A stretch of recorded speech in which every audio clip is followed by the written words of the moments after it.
साहब का हमारे समाज के ऊपर एक कर्ज है जी। कर्ज ये कि जब हमारे साथ अत्याचार हो रहा था 90 के दशक में कह सकते हैं, जब हमारे ज़मीनों पर लाल झंडे गाड़े जा रहे थे, जब हमारी ज़मीनें कब्जा की जा रही थी, तब इन्होंने मजबूती से एक ढाल बनकर हमारे समाज की रक्षा की।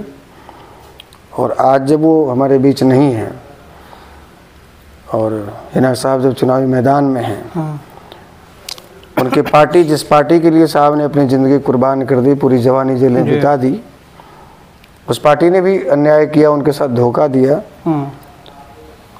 तो जनता की मांग पर जब वो निर्दलीय चुनावी मैदान में उतरी हैं, तो ये हमारा कर्तव्य बनता है, फर्ज बनता है कि हम उनके साथ में खड़े रहें।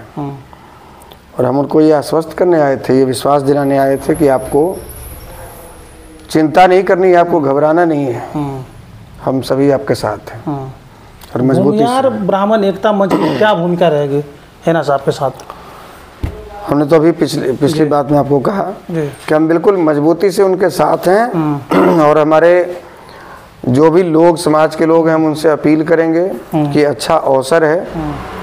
एक तरफ जिसके बंधुआ मजदूर आप विगत 40 वर्षों से बने हुए हैं, एनडीए के या भारतीय जनता पार्टी के साथ यदि कोई भी गठबंधन में हो तो हम उसकी मजदूरी करने लग जाते हैं। चाहे वो राम को काल्पनिक बताने वाले जीतन राम मांझी हो जाए, चाहे वो बार बार हर 6 महीने पर पलटी मारने वाले नीतीश कुमार हो जाए।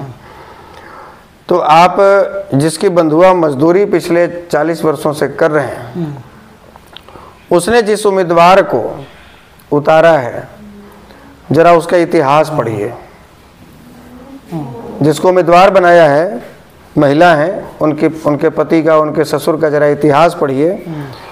ये वही लोग हैं। आप रमेश सिंह कुशवाहा की बात कर रहे हैं? जी हाँ, हम एनडीए उम्मीदवार की बात कर रहे हैं। ये वही लोग हैं जो आपकी ज़मीनों पर झंडा गाड़ा करते थे। ये वही लोग हैं जो खुद माले के कैडर की भूमिका में थे। ये वही लोग हैं जो माले को मजबूती प्रदान करते थे और आपको 6 इंच छोटा करने का काम करते थे।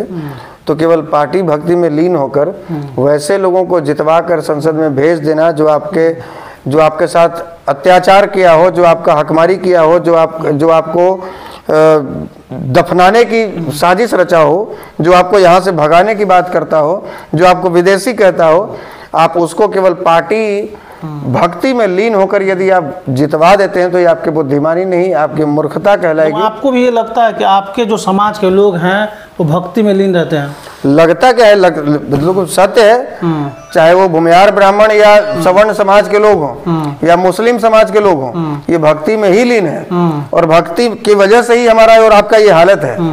एक तरफ हम लोग भारतीय जनता पार्टी की अंधभक्ति कर रहे हैं, दूसरी तरफ आप लोग राजद की अंधभक्ति कर रहे हैं। और दोनों की ट्रेन जा रही है, हावड़ा जाना था दिल्ली।